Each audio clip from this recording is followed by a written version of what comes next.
یہ آپ بات یاد رکھیے گا، میری تو کوئی حیثیت ہی نہیں ہے نا، میں سید بھی حضور کی وجہ سے ہی بنا ہوا ہوں نا، میری تو اندر کوئی حیثیت نہیں ہے نا۔ ہاں مجھے بھی اگر لوگ مانتے ہیں تو حضور کی وجہ سے مانتے ہیں، یوں تو سید بھی ہو، مرزا بھی ہو، افغان بھی ہو، تم سبھی کچھ ہو، بتاؤ مسلمان بھی ہو۔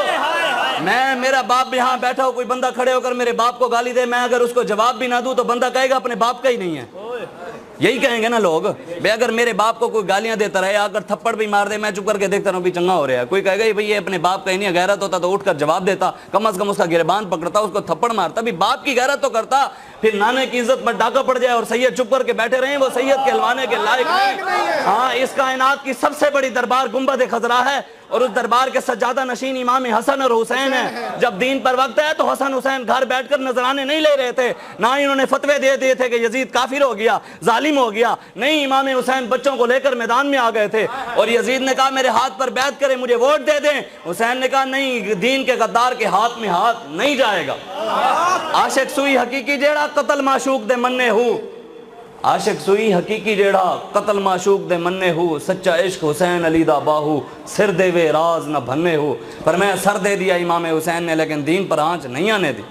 آج ہم کہیں تو حسینی کھڑے شرابیوں کے ساتھ ہوں، کہیں حسینی کھڑے ہم زانیوں کے ساتھ ہوں، کہیں ہم حسینی اور کھڑے صحابہ کے گستاخوں کے ساتھ ہوں، کہیں ہم حسینی اور کھڑے ہم سود کا کاروبار کرنے والوں کے ساتھ ہوں، کہیں ہم حسینی اور ظالم کے ہاتھ میں ہاتھ دیا ہوا پھر حسینی نہیں ہے، پھر ہم حسینی نہیں ہیں۔ اس لیے یہ میں آپ کو جو بات کر رہا تھا، آپ جتنے بھی بیٹھے ہیں حضور سب آپ کو دیکھ رہے ہیں، سب کو دیکھ رہے ہیں حضور، اور میں جو نیت یہاں لے کر آیا ہوں نا، میرے آقا وہ بھی جانتے ہیں، اور جو آپ سوچ کر بیٹھے ہیں اور جو سوچ رہے ہیں وہ بھی جانتے ہیں، اور جو یہاں پر بیٹھ کر رپورٹیں بنا رہے ہیں اور جا کر وہاں دکھائیں گے، یہ بات ضرور یاد رکھیے گا، یہ کرامن کاتبین بھی تمہارے رپورٹیں بنا رہے ہیں۔ ہم تو پرچے بھگت رہے ہیں اور بھگت بھی لیں گے، اور ضمانتوں کے ذریعے حضور کی نالین کی خاک کے صدقے آ بھی جائیں گے باہر، لیکن وہاں پر بھی ایک عدالت لگے گی اور یہ پرچے وہاں بھی پیش ہوں گے، وہاں ضمانتی صرف رسول اللہ ہی ہوں گے۔ ہاں کچھ وقت کی خاموشی ہے، پھر شور آئے گا، تمہارا صرف وقت ہے، ہمارا دور آئے گا انشاءاللہ۔ زندہ باد، زندہ باد، تاجدار ختم نبوت، زندہ باد، زندہ باد، تاجدار ختم نبوت، زندہ باد، زندہ باد۔ میں نے آپ کو کہا ہے حضور دیکھ رہے ہیں، بس نعرہ ایسے لگانا ہے کہ یہ حضور جانتے ہیں۔ یہ نعرہ تو وہ بابا جی سناتے ہیں کہ میرے پاس ایک بندہ آیا جو بندی تھا، اس نے آ کر مجھے کہا کہ میں نے خواب میں دیکھا، روضہ رسول کے پاس میں موجود تھا، خواب میں حضور کی زیارت کی، اور حضور کے پاس کچھ نوجوان ہزاروں کی تعداد میں حضور کی بارگاہ میں لائے گئے۔ حضور نے پوچھا یہ کون ہے؟ تو فرمایا یہ لبیک والے ہیں۔ تو حضور نے کہا نعرہ لگاؤ پھر۔ سبحان اللہ، بابا جی لبیک، لبیک یا رسول اللہ لبیک، لبیک، لبیک، یا رسول اللہ لبیک، لبیک، لبیک۔ یہ تو قرآن کی آیت ہے، النبی اولیٰ بالمومنین من انفسہم۔ اللہ نے ارشاد فرمایا نبی تمہاری جانوں سے بھی زیادہ قریب ہیں۔ اعلیٰ حضرت نہیں فرماتے سب سے اولیٰ و اعلیٰ ہمارا ہے، اولیٰ کا مطلب یہ ہے کہ سب سے قریب تر حضور ہیں۔ النبی اولیٰ بالمومنین، نبی جانوں سے بھی زیادہ قریب ہے۔ میرے والد صاحب مجھے یہ بات سمجھاتے ہوتے تھے، یہ آیت میرے والد صاحب ابھی بھی زندہ ہیں، اللہ تعالیٰ انہی کے صدقے ہی آج ہم چلتے پھر رہے ہیں، اور بابا جی خادم حسین رضوی کا فیضان ہے جو آج یہاں بیٹھے ہیں، ہماری تو کوئی حیثیت نہیں ہے، انہی کی کرم نوازی ہیں۔ میرے والد صاحب مجھے سمجھاتے تھے، میں آپ کو سمجھاؤں، کہتے ہیں کہ اس آیت کا مطلب پتہ ہے کیا ہے؟ میرے دوست ہیں، میں اب کسی اور کا نام لوں شاید وہ ناراض ہو جائے، تو جب کہتے ہیں میں نے کہا کہ النبی اولیٰ، نبی جانوں سے بھی زیادہ قریب ہے، مثال کے طور پہ وہ سمجھاتے تھے بھی مجھے سلیم صاحب نے کہا کہ جناب شاہ جی جان، میں نے کہا جی کہاں پر ہے؟ سلیم صاحب نے کہا کہ جان میری اماں جی نے ایک مرتبہ میری آنکھ میں سرمچو ڈالا نا، سرما ڈال رہی تھی، سرمچو میری آنکھ میں زور سے لگا نا، میری جان نکل گئی۔ میں نے سمجھا شاید بھی آنکھ میں جان ہے، پھر میں نے کہا جناب سلیم صاحب یہ جو آنکھ ہے یہ تو نابینا بھی پھر زندہ ہے اگر آنکھ میں جان ہے۔ تو انہوں نے کہا جناب ایک مرتبہ استاد صاحب کے پاس گیا پڑھنے، تو سبق نہیں آ رہا تھا، استادوں نے ڈنڈا مارا میرے ہاتھ پر تو میری جان نکل گئی۔ میں نے کہا شاید ہاتھ میں جان ہے، ہاتھ کٹا پھر کیسے زندہ ہے؟ کہتے جی بس جی مجھے نہیں پتا، ایک مرتبہ اماں جی سے لڑائی ہوئی، گھر سے بغیر جوتی پہن کر چلا گیا، راستے میں کانٹا چبھا تو میری تو جان نکل گئی۔ میں نے کہا شاید پیر میں جان ہے، تو پھر میں نے کہا پیر کٹا کیسے زندہ ہے؟ کہتے شاہ جی مجھے نہیں پتا، ایک بندہ پہاڑ سے گرا بچ گیا، چار پئی سے گرا مر گیا، پتہ نہیں جان کہاں ہے۔ میں نے کہا یا اللہ تیرا حبیب تو جانوں سے بھی زیادہ قریب ہے اور تو کہاں بستا ہے؟ رب نے کہا وَنَحْنُ أَقْرَبُ إِلَيْهِ مِنْ حَبْلِ الْوَرِيدِ، اور میں شہرک سے بھی زیادہ کروں گا. یا اللہ ہم تو پہلے بھی یہاں مشکل میں ہیں, ہمیں تو یہ نہیں پتہ بھی جان کہاں ہے, اب شہرک کہاں سے ڈھونڈیں.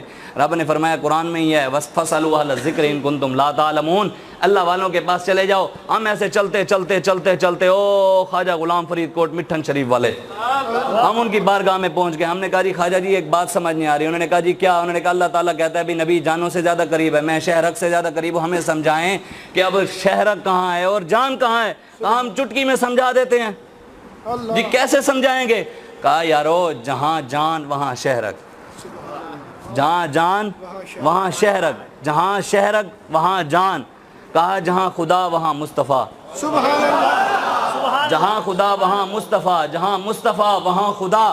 کہا میاں یہ لفظاں دے جھیڑے ہیں, مطلب یہ لفظوں کی ہیر پھیر ہے. ابھی ایک شہرک سے زیادہ قریب ہے, ایک جان سے زیادہ قریب ہے, بس لفظ چینج ہے, باقی ہیں دونوں ہی ایک. محمد کریں دے ہیں جی, محمد کریں دے گزر گئی, احد نال احمد ملیں دے گزر گئی, خدا کو ڈٹھو سے محمد دے اولے, محمد پکیں دے گزر گئی.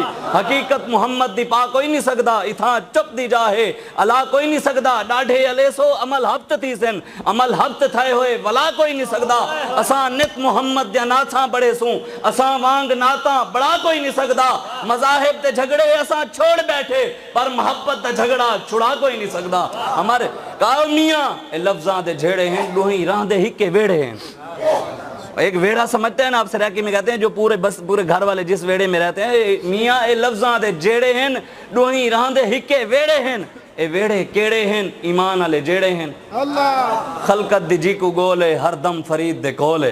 بس ہاں حضور سے, حضور جانتے ہیں, حضور ہماری جانوں سے بھی زیادہ قریب ہے, حضور دیکھ رہے ہیں, بس حضور کے ساتھ محبت اتنی کرنی ہے. لبیک یا رسول اللہ کا نعرہ یہ تو قسمت کی بات ہے نا, اللہ تعالیٰ نے ہماری زبانوں, کسی کی قسمت میں کسی کا نعرہ ہے, کسی کی قسمت میں کسی کا نعرہ ہے, کسی کی قسمت میں کسی کا نعرہ ہے. اور جو کسی اور کا نعرہ لگا رہے ہیں نا وہ اس کو دیکھ نہیں رہا, لیکن جن مالکوں کا ہم نعرہ لگا رہے ہیں وہ گنبد خضراء میں بیٹھے ہمیں دیکھ رہے ہیں, وہ مالک ہمیں دیکھ رہے ہیں. اس لیے وہ کہا ہے پشیمانہ ہو شرمساروں سے کہہ دو, حضور آ گئے غم کے ماروں سے کہہ دو.